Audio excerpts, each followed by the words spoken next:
today I'll be giving you my unfiltered thoughts and opinions on 7 new designer fragrance releases. Are they worth the hype? Are they just fragrances you should pass on? This video will tell you all you need to know.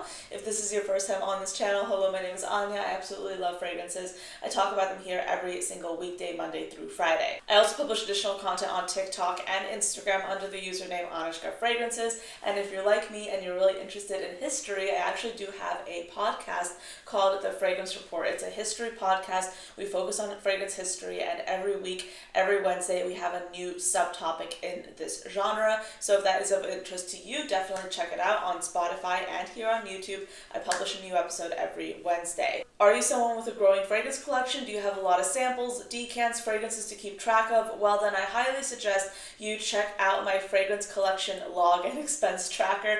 I keep forgetting what I've named it, but basically it's a spreadsheet that allows you to put in all the fragrances that you have in your collection. You're able to add in key notes, accords, categorize them, also put in how much you spent on these fragrances, and then you're able to essentially make rankings of them. This is a really effective way to rank what you have in your collection, whether it be full bottles, decants, or samples, and it is a great way to track what you have so you don't forget what you already have. So with that being said, let's get on to the video because I have quite a few thoughts about these fragrances. So let's get started. I do want to do a quick disclaimer. I don't own any of these fragrances. These opinions were formulated entirely from me going to Sephora several times and smelling these fragrances. I really wanted to, again, get that first impression, but also really study these fragrances and kind of identify the nuances, form an opinion based off of that. So I didn't just smell them and then write this opinion. I have smelled them over several trips to Sephora and literally standing there for like 30 minutes each time, just analyzing the fragrances to formulate my opinion so I can share that with you guys. So while I don't have the fragrances here with me here today, I do have a pretty well thought out opinion on all of these perfumes to share with you.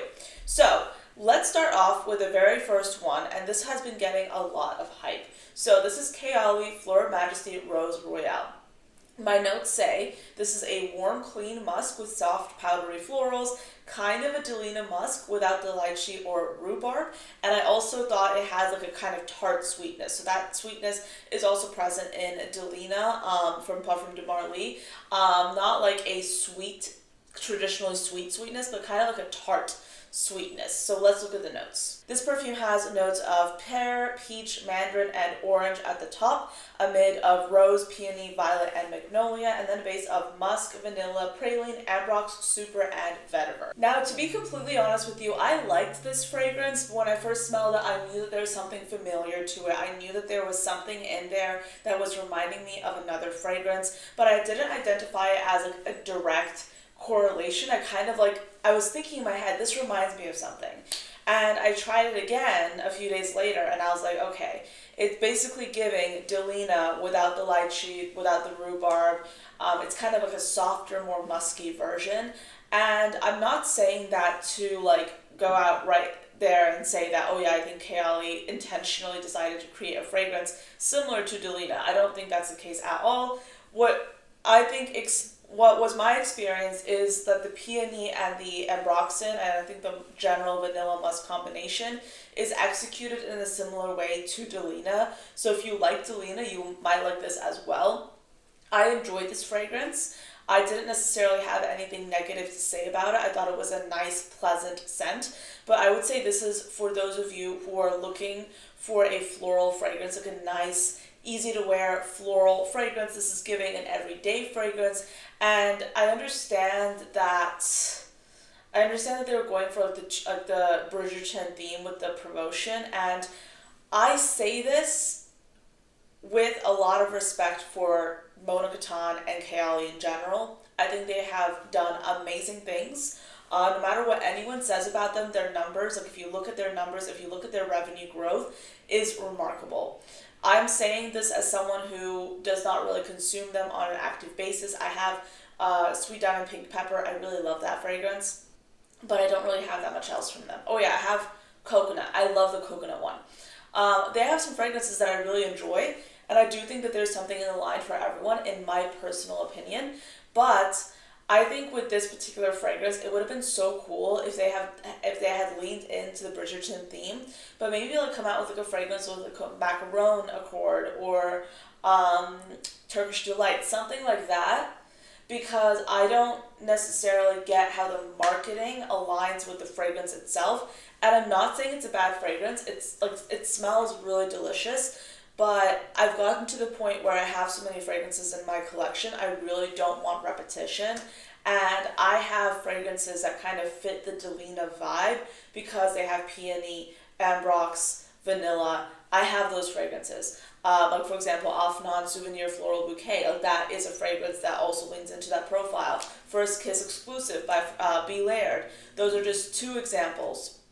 But there are tons of fragrances out there with peony, with ambrox, and this is definitely not the only one. So this is a fragrance that I liked, but I didn't love it. Like it was a pleasant scent. I didn't hate it, but it was, you know, it wasn't blowing me out of the water, basically. So the next fragrance I want to talk about is Replica's Never Ending Summer. Now this is actually something I really, really enjoyed. This is a juicy orange Aperol, minimal bitterness, and softly aromatic. So let me look at the notes. So essentially, this is a perfume with top notes of Aperol, bitter orange, and pepper, a mid of Earl Grey tea, cardamom, and nutmeg, and then a base of vetiver, cedarwood, patchouli, vanilla, Peru balsam, and cashmere. So I really enjoyed this one. I thought it was good. So when you think of like how Aperol smells like, sometimes there's a bitterness to it. I think with this fragrance, they have pushed the bitterness just far enough to not be polarizing, and they've instead paired it with the tea. They've paired it with like a soft aromaticness to it. So it's like bitter. Yes, you can definitely smell the bitter orange, but it's not pushing it too much. And I've smelled some other bitter oranges that kind of like lean into that rind bitterness a little bit more. So Spritz Love by J.U.S is a good example of this. I love that fragrance. It leans into the orange rind as well, the Aperol and the orange rind. This one is kind of just the Aperol, not as much the orange rind. It's more focused on the tea. It's a different take on it, which I did enjoy. I liked it. This is not going to be a fragrance I'm getting because I already have Spritz Love by J.U.S and I love that fragrance. I don't need another version of that. But if you're looking for something in the designer category, if you're looking for something more palatable, if the idea of like a super bitter kind, not super bitter, but if the idea of a bitter orange fragrance might intimidate you, this is a good starting option. I did enjoy this one a lot. Okay, so next up is Donna Born and Roma Extra Dose. So I wrote down, it's a super vanilla fragrance, almost banana vanilla. I'll get to that in a moment. And booziness is apparent, but the vanilla is center stage. Minimal plum, I get it, but it's not overt. So this is a perfume that has a top notes of blackcurrant, a mid of rum, and then a base of vanilla. To me, I kind of get something that's a little bit almost tropical vanilla. It was actually really interesting because that's why I picked up the banana, because whether it be like intentional or not, this was like a very sweet, almost banana leaning vanilla. It kind of like smelled like, I don't know, just smelled like heavy vanilla with a slight hint of booziness, but like heavy vanilla almost leaning into the idea of banana. I don't know if that's intentional. That's what I smelled. That's what I smelled. That's what I experienced. I don't know if it's on purpose, but it's not my taste. I don't like that. So if you do like hyper gourmands, this could be for you, but this is not something that I personally would ever reach for because it's a little bit too much. So this was a pass for me, but this might be something you enjoy. Next up is Glossier You Phlur. This is that light lavender kind of color bottle. They've been coming out with a bunch of flankers for Glossier You lately. And it's especially interesting because they actually didn't come out with flankers for a really long time, but now in the last year we've seen 3. Anyway, this is a Glossier Musk DNA with soft powdery violet. This was my first impression on it. And then after I checked the notes and I found out there was no violet in there, I wrote absolutely minimal apricot and osmanthus. The musk is center stage. So I don't know what it is, but this perfume to me kind of smelled like a soft powdery violet. Perhaps it's the fact that the bottle itself looks like violet.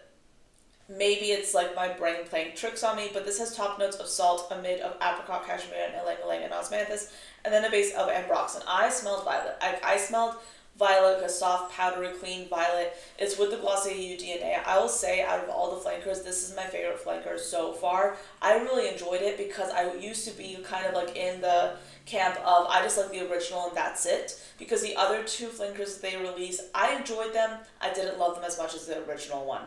And even this one still, like, I enjoy this one. I still think I like the original one because I interpreted it as a stronger fragrance. This is kind of like a lighter, muskier version. Again, you have like hints of the osmanthus and the apricot, which are kind of adds like a fruity backbone to it. But this is just not, it's not a fragrance that I'm like loving. You know, I like it a lot. I think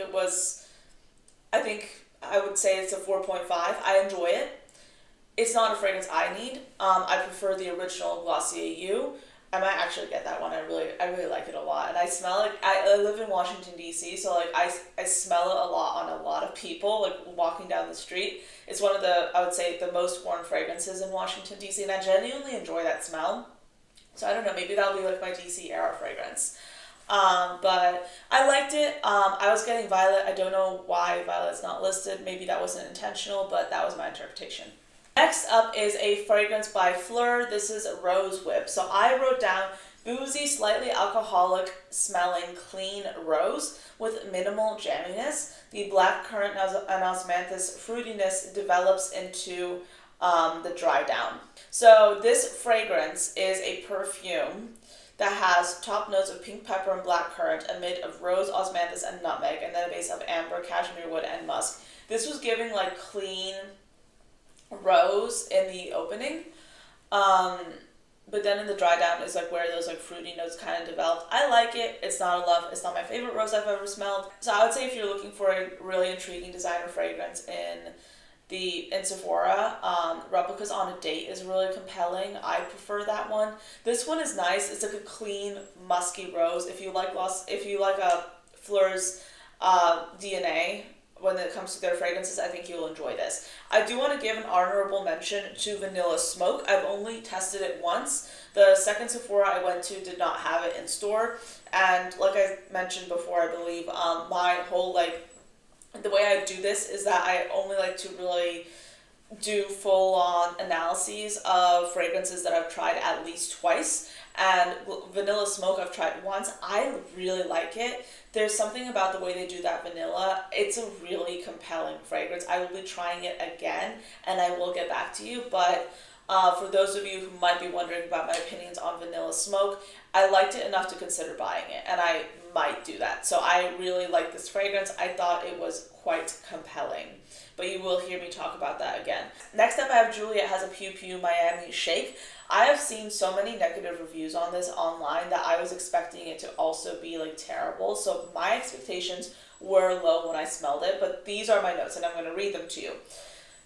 Why are people so mad at it? It's a very pleasant vanilla ice cream scent with strawberry flavor. It smells like artificial strawberry at Sonic. So if you're someone who grew up in like the southern states or like the Southwest, you probably know what Sonic is. For those of you who don't, it's kind of like a drive-through fast food joint, and I mean, it's like the food is terrible, but if you grew up in the area that had Sonic, I mean, it's the kind of place that you kind of like go to in high school. You go there with your friends, and I personally have a lot of like kind of nostalgia around it. Not that I've like eaten there in recent memory at all, but I very vividly remember kind of like having these kind of milkshakes with like super artificial strawberry and just enjoying that. And when I smelled this fragrance, I thought of those like really artificial strawberry milkshakes. Those aren't real strawberries, I don't think. Like I mean they could be, but like I don't consider those real strawberries. I consider those strawberry flavored things, you know? And sometimes like when people are like, okay, I want a fragrance that smells like strawberry. there are many ways to interpret what strawberry smells like, and I don't think they were necessarily going for like a realistic strawberry. I kind of like the fact that it smelled like a super sweet milkshake with strawberry filling, like, not filling, flavoring. It smells like they scooped the vanilla flavor and just plopped it on the milkshake and then just made a fragrance out of it. I enjoyed that. Would I wear it? Probably not. Would I like it in a candle? Absolutely. Would I like it in a body lotion? Probably. But I think it's kind of ironic because I've seen so many people that will go head over heels for gourmands, just like vilify this fragrance, and I'm like, okay, let's take a step back. It might not be that bad. And I don't necessarily think it's that bad. Do I think that they could have maybe benefited it from like making it a little bit lighter than people might have liked it? Yes. But I enjoyed it. I liked it. Would I wear it though? No. But I liked the way it smelled because I think it brought back some memories. So let me just quickly tell you what this is smelling like. So this perfume has notes of strawberry at the top, a mid of ice cream, and then a base of vanilla absolute. But let me tell you, it just smells like a milkshake, maybe, okay, like an ice cream milkshake with like a lot of sweetness and then a lot of strawberry flavoring. That's what it smells like to me. And I actually like the way it smells. It kind of brought me back. I enjoyed it. But again, it wouldn't be something I wear because I don't wear gourmands that are that extreme as much anymore. But I liked it. Okay, let's move on to a fragrance that I haven't spoken about, but I've heard a lot of great things, particularly from Kristen. She's over at Kristen Fragrances on TikTok and here on YouTube a little bit as well. Hi Kristen, if you're watching, hello.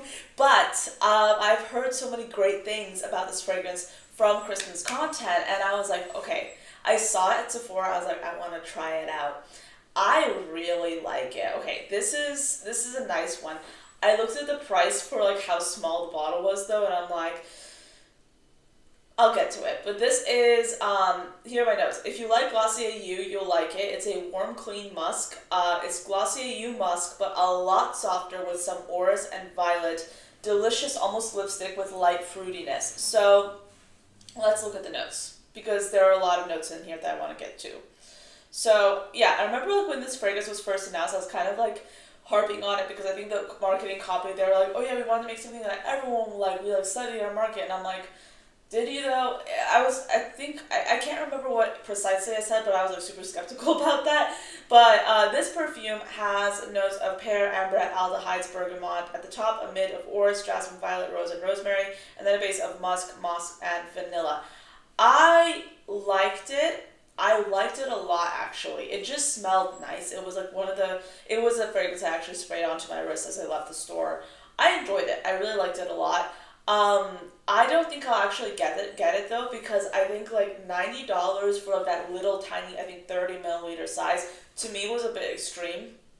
I don't think that the price, I know that there are a lot of other designer fragrances that are also as like comparably priced, but to be completely honest with you guys, I have gotten to the point where I'm like, if a designer fragrance is like really good, if it's something that I personally love, I'll go for it, I'll buy it. If it isn't something I love, to be honest with you, there are so many other kind of like affordably priced niche brands that make compelling fragrances as well for just as much, if not less, price per milliliter, and I prefer to go with that. The Orris fragrance that has absolutely stolen my heart right now has been Orris by Commodity. That is a fragrance I got when I went to New York last month, and I've enjoyed that fragrance very much. It kind of like goes a little bit deeper into the Orris with adding like kind of like almost a lipsticky accord. I don't know if that's intentional or not, but that's what I got when I smelled that fragrance, and I've been enjoying that. And I think like it's 3.4 ounces for $160, which I think is a better deal personally than Merit's fragrance, which is like kind of lighter, not as powerful, and it also is, I think, more expensive. So if you count like price per milliliter. So I liked it a lot. I enjoyed it. I thought it smelled beautiful, but it's likely going to be a pass for me. But yeah, anyway, that's pretty much it for this video. Let me know, what do you think of these fragrances? Have you tried them? What are your thoughts? I'm curious to hear your feedback always. But yeah, thank you so much. I hope you enjoyed the video, and I'll see you next time. Bye.